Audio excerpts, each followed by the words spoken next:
This is CBC Winnipeg News.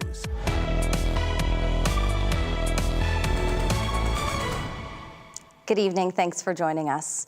It rocked a Transcona neighbourhood and scattered debris blocks away. But one day after the explosion of a home on Camrose Bay, police say no serious injuries were reported and the search for answers is underway. CBC's Gavin Axelrod reports. All that's left of the house that exploded are its steps and foundation.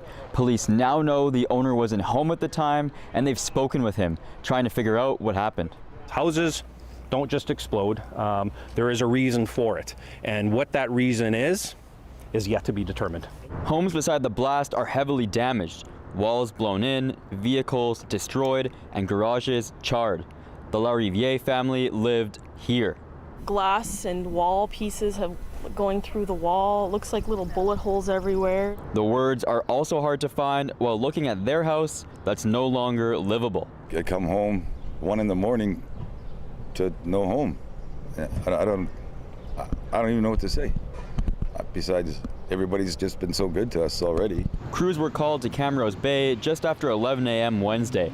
Police say it's too early to say if the explosion was criminal in nature. Major crimes, forensics, and the bomb unit are all investigating. The cleanup is underway in the neighborhood. But for the Larivieres, they're staying in a hotel, just glad they're safe. The feelings that I was feeling yesterday, just looking at my house and feeling so useless, you know, it's horrible. I do not wish that pain on anyone because you're like, oh, is my family okay? Is my family in there? Is my dog okay? I just wanted to make sure that everyone I love is okay. Police say the investigation into what happened could take months. As for the Larivieres, they say it's also going to take a long time before they're back on their feet. Gavin Axelrod, CBC News, Winnipeg. Trucking companies are running out of people to put behind the wheel. It's leading to more businesses looking overseas for employees. But some are now accused of taking advantage of these workers' hopes of living in Canada. The CBC's Ian Fraze reports. Manitoba's trucking companies are exploring a new route to find drivers. We're not seeing the same, uptake from, domestic workers. So we have to make up the shortfall somehow. Kenneth Safeman is an immigration lawyer helping trucking companies find employees. Federal data shows they're turning to temporary foreign workers at the highest rate in years. Manitoba businesses were cleared to hire just 40 drivers on temporary permits in 2018. 5 years later, they got almost 900 approvals. We have an aging workforce. But the Manitoba Trucking Association says some are exploiting the labor shortage for their own gain. We've had complaints from individual drivers, employees, as well as those that operate companies in this industry, that people are illegally paying to come and get a work permit to be able to work here in Manitoba. For one advocate of temporary workers, these complaints are an open secret. Diwo Marcelino has heard several in the last year.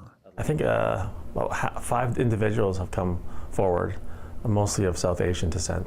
The province says it's investigating complaints about newcomers having to pay to work, not getting enough hours, and being underpaid. It hurts our reputation, absolutely. There's a lot of great employers out there. Last year, one Winnipeg company was fined $250,000 for hiring and recruiting foreign drivers illegally. The catch? The company isn't registered as a trucking business. Marcelino, the brother of Manitoba's labor minister, says more businesses should be punished. The laws are useless if there's no enforcement. He hopes authorities are on the road to changing that.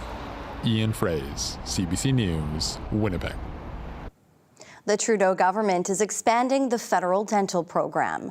Minister of Health Mark Holland says it will now include people who receive a disability tax credit and children under the age of 18.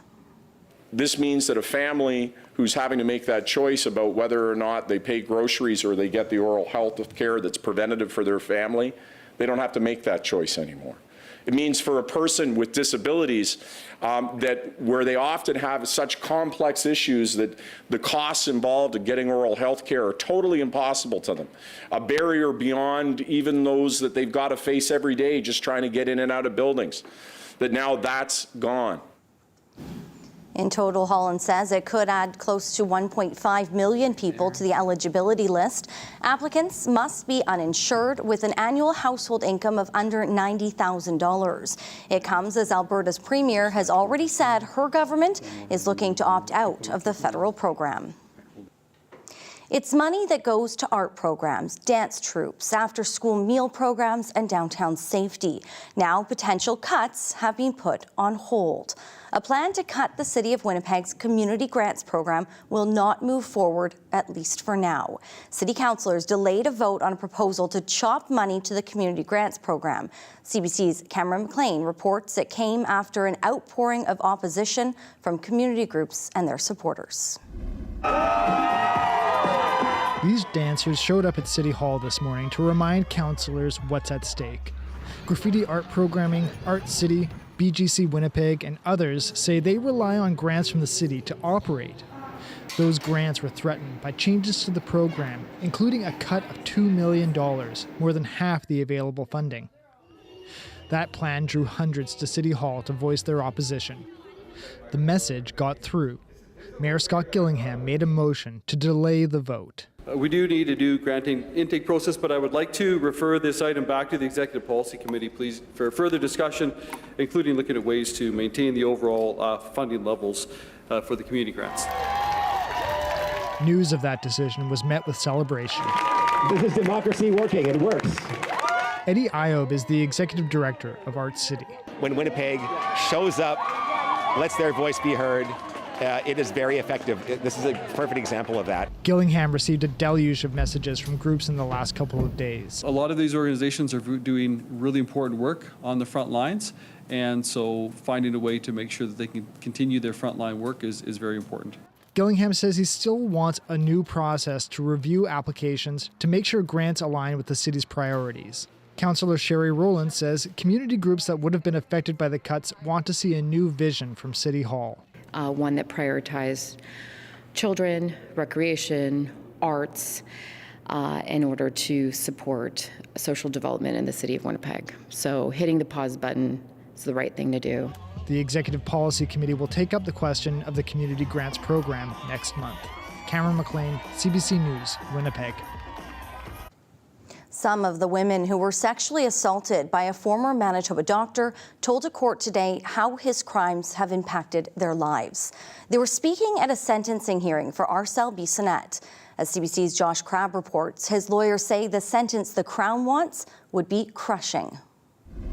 Arcel Bissonnette worked as a doctor in the town of St. Anne. He was convicted of sexually assaulting 5 women between 2001 and 2017 and also pleaded guilty to sexually assaulting 2 others. One of the women went to see Bissonnette because of abdominal pain after a surgery. She told court, "I believed it was a safe place. It should have been a safe place. Instead, I discovered that a doctor's exam room can be a place where a professional abuses his power over me." Another woman who was sexually assaulted in 2015 told court she saw Bissonnette for a follow-up after going to the ER for a pregnancy-related issue.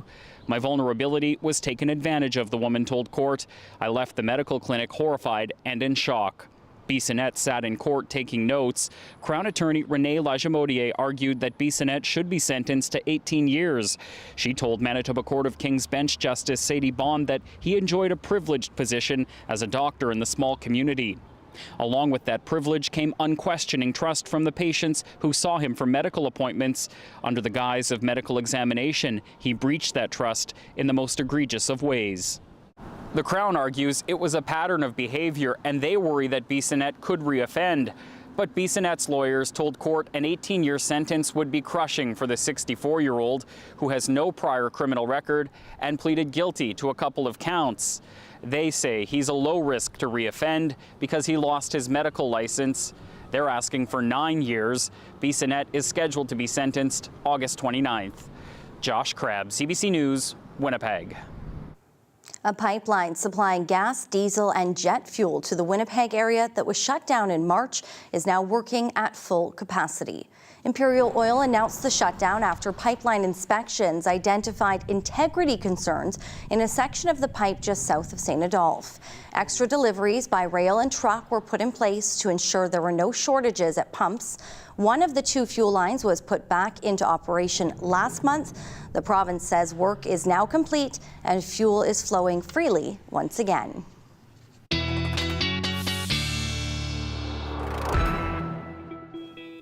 CBC weather specialist Riley Lachak is in now. And Riley, every day that we get closer and closer to the long weekend, people are watching with bated breath at the forecast. And every day the clouds have gotten a bit darker as well. I know, but it's not going to be for the whole weekend. No. We have good news too. Yeah, good news too. The weekend itself is looking mainly sunny. See, okay. We just have to get through sort of the next 24, 36 hours here. I'll explain.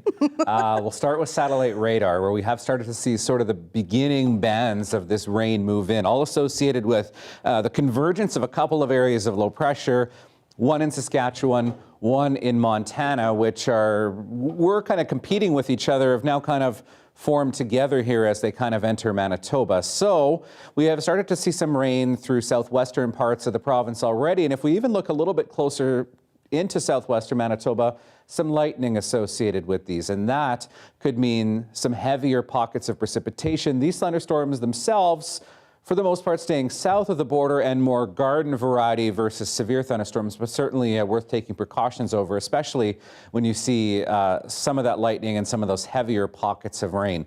As we get through into the evening tonight, we start to see that leading edge of rain make its way closer into the Winnipeg region. So we're into the rain through the overnight period. Still quite a bit of rain back to the west. That rain starts to move into northwestern Ontario by the time we get into the overnight period. And you can see kind of along the Manitoba-Saskatchewan border here, another heavier pocket of rain begins to move into Westman. That is what impacts southern and central Manitoba as we get into the first thing in the morning on Friday. Otherwise, we do start to see that tapering off a little bit. So Friday itself, for the most part, we're looking at a mainly cloudy sky with periods of rain on and off. We get the bulk of that precipitation through the overnight period, but as you can see, still some pretty intense pockets of rain moving through Westman as we get through the evening Thursday into Friday. Very quickly on Friday, though, on Saturday, we start to see things clearing out, and we're back to a mainly sunny sky through Saturday, through Sunday as well, and we're looking at a mainly sunny sky even into Monday morning. So overnight tonight, we're looking at about 15 to 20 millimeters generally across southern Manitoba. You see some of these higher numbers sort of through western Manitoba, this taking into account some of those heavy pockets of rain and the potential for thunderstorms through the rest of Friday, maybe another 5 millimeters to the Red River Valley. So totals up into the morning on Saturday, looking at about 15 to 30 millimeters or so. Could, as you can see here, some heavier pockets as well through extreme southern Manitoba. So yes, some good rain headed our way. Back to the sunshine by the time we head to the weekend. 15 to 20 millimeters tonight in Winnipeg, down to 15 overnight tonight. Light rain continuing into the morning hours, 16 first thing in the morning, and our winds really pick up in the afternoon tomorrow. Northeast 40 gusting to 60. Could see some gusts even up to 70 through the Red River Valley through the afternoon tomorrow. 14 tomorrow in Dauphin, rain through the Westman region. Sunnier conditions to the north, so temperatures a bit closer to seasonal for places like Lynn Lake and Thompson. We get the sunshine back as we get through Saturday, Sunday. Slim chance we could see some stormy weather rolling through later Monday, Brittany, and temperature at 23 degrees on Tuesday. I'm keeping a very close eye at what time I need to be walking in the morning to avoid all of this. But we'll talk about that later on. Perfect. We'll get to that. Thanks, Riley. You're welcome. 5 Manitobans are being awarded the Order of Canada. Heading into Canada Day, Governor General Mary Simon has announced 83 new appointments to the Order of Canada. Among the Manitobans being appointed is Tina Jones, a co-founder of Jones & Company Wine Merchants and chair of the Health Sciences Centre Foundation. She's being recognized as a community builder. I don't think I know anyone who volunteers their time with any organization and think about receiving awards, and this kind of an award, it just is very, it's very overwhelming. The 4 other Manitobans being appointed are Estelle Simons, who worked to mitigate effects of allergic reactions and diseases, especially among children; Tina Keeper, an award-winning actress and producer, and who was one of the first Cree members of Parliament; Daniel Lavoie, singer-songwriter born in Manitoba but who lives in Montreal; and William Kirby of the Centre for Contemporary Canadian Art, recognized for promoting Canadian art and artists. Veteran CBC sports broadcaster Scott Russell announced today he'll soon be retiring after nearly 40 years on air. It's going to be 17 in Paris, and I'll do the Paralympic Games there as well. And you know what? These will be my last Olympics and Paralympics as host on CBC. Russell has hosted 16 Olympic Games and other events like the FIFA World Cup and Pan Am Games. He's received numerous awards for his coverage, including a Gemini Award, a Canadian Screen Award, and a Diamond Jubilee Medal for his contribution to sports. His final broadcast will take place on the last day of the Paralympic Games in Paris. This is how I'm standing, right? I'm standing like a big teapot. Now, this isn't the best approach. And you're trying to talk back without cursing, because we're not allowed. You're like, you will not say that to me. Comedian Jerry D is just one of the big-name acts set to hit the stage at one of Canada's largest outdoor comedy festivals this summer. We'll tell you who else you can catch right here in Winnipeg, straight ahead.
In just a few short weeks, some top comedians will descend on Winnipeg and take over Assiniboine Park. The Great Outdoors Comedy Festival is coming to the city for the first time. It's a chance for thousands of Manitobans to get outside and take in some laughs. Earlier this week, I caught up with Mike Anderson about what people could expect. We are here at Assiniboine Park with Mike from the Great Outdoor Comedy Festival, and this, where we're standing, is going to be where the festival takes place in July. Tell us what is on tap. Well, we've got an exciting program, July 19th to 21st. We've got some of the biggest comedians in the world coming to Assiniboine Park in Winnipeg. We've got Friday night, we've got Tom Segura and Bobby Lee and Jessica Kierson. Saturday night, the world famous Bill Burr. And then Sunday night, we wrap things up with Nate Bargatze and Jerry D. These are some really big names, and this festival actually came out of the pandemic. Where did this idea come from, and how did you get all of these huge names on board? Yeah, well, it started off as a socially distanced concept that we were going to have people sit at tables that were going to be their pods for 2, 4, 6 people. And what happened was we accidentally created the world's largest stand-up comedy club. So we had the big stage, the big sound, and the big lights. And David Spade, who was the first headliner in 2021, he's like, "You guys created something special. You guys have to tour it across the country." And now here we are 3 years later, bringing it to Winnipeg. What kind of reaction have you gotten from people who've attended this in the past? Because this is the first year it's going to be here in Winnipeg. Yeah. Well, people love the VIP experience because they sit down at their table, and instead of going up to the bar, they can scan a barcode at their table, put their drink order in, and have drinks brought to their table between 4 and 5 minutes. So that's quite incredible. And the fan experience has been great, but the way the comedians have reacted, how we've been able to create an intimate setting in such a big space. So you know, you've got crowd sizes as big as an arena, but you got the intimacy of the park and also stand-up comedy club. And we're in one of the most beautiful parks in the world right here in Winnipeg. I know, this is pretty nice outside at Assiniboine Park, happening in July. The big important thing for you guys also is giving back. Talk to me a little bit about how you're doing that. Yeah, so it's very important for us to give back as we go across the country. So we have invested over $650,000 over the last 4 years back in the communities that we go into, and we focus on 3 pillars: mental health, arts and culture, and sustainability. So it's really important to give back. So some of the initiatives we're doing here in Winnipeg, we're working with the Winnipeg International Children's Festival, the Assiniboine Park Summer Camp Program, and many others. So it's really great to see the community thrive and also give back in a great way. Saturday night already sold out. Mike, tell us how people can get tickets for the other 2 nights. Yeah, so people can get tickets for Friday and Sunday night still at greatoutdoorscomedyfestival.com. We still have some VIP tables left for that VIP experience, but we also have an entry-level way of GA and GA+, so you can grab a piece of grass or bring a lawn chair and enjoy the show. Sounds like a perfect Winnipeg weekend. Mike, thanks so much. Thank you very much. I was born in Ontario.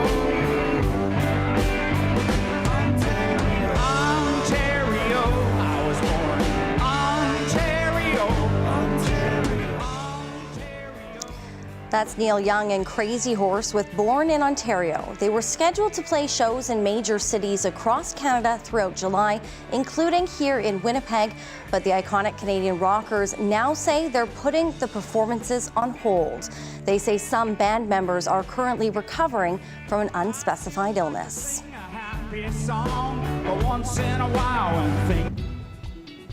Well, low 20s, below seasonal for this time of the year across much of the province today. Winnipeg getting up to 22 this afternoon, tracking some rain and some thunderstorms across parts of southern Manitoba as we get into the evening tonight, when we can expect a dry out and more sunshine in your 7-day forecast when we come back.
Well, your morning dog walk tomorrow, most likely going to be a bit of a soggy one across southern Manitoba tomorrow, but I know that Nova is prepared for a wet walk with the poncho here. Thank you, Emily, for sending this picture in. Talkback@cbc.ca is where you can send your pet pics in to me. Northeast winds, 20 gusting to 40 first thing in the morning. We do see periods of rain throughout the day tomorrow. By the time we reach the evening, down to 13 degrees. And watch those gusty winds as we head through the day tomorrow. Things clear out very quickly as we head into Saturday. 20 degrees, the forecast high. Bit closer to seasonal, but mainly sunny for Sunday. 23 degrees. Could see a few rumbles of thunder through the afternoon on Monday, looking at a 21-degree high. Otherwise, a mix of sun and clouds. Clearing out as we get through Tuesday into Wednesday, and we're still looking at temperatures stubbornly hanging a bit cooler than seasonal as we head into the end of next week. He was diagnosed with brain cancer at around the age of 4. His parents were told the survival rate for the rare cancer was nearly 0. Now, 2 years later, Gordy White is not only fighting and surviving, he's giving back to his community. His story is tonight's Daily Lift.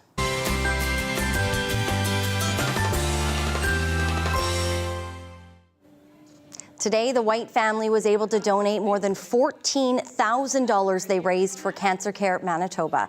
Their son Gordy has a rare form of brain cancer called DIPG, which is terminal. Well, he was given just months to live. So far, he is beating the odds. They give normally DIPG kids 9 to 11 months to live.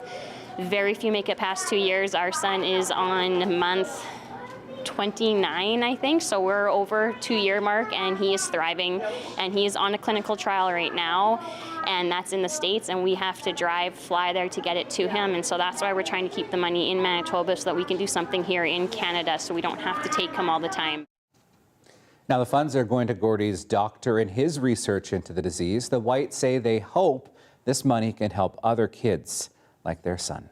We hope so, too. Great job, Gordy. $14,000. Remarkable. She said that they were told that it's parents that are going to be the ones that help kids with this disease. So they are putting their money where their mouth is and helping their kids and many others. Great story. Thank you all so much for joining us. We'll see you here tomorrow. Stay dry.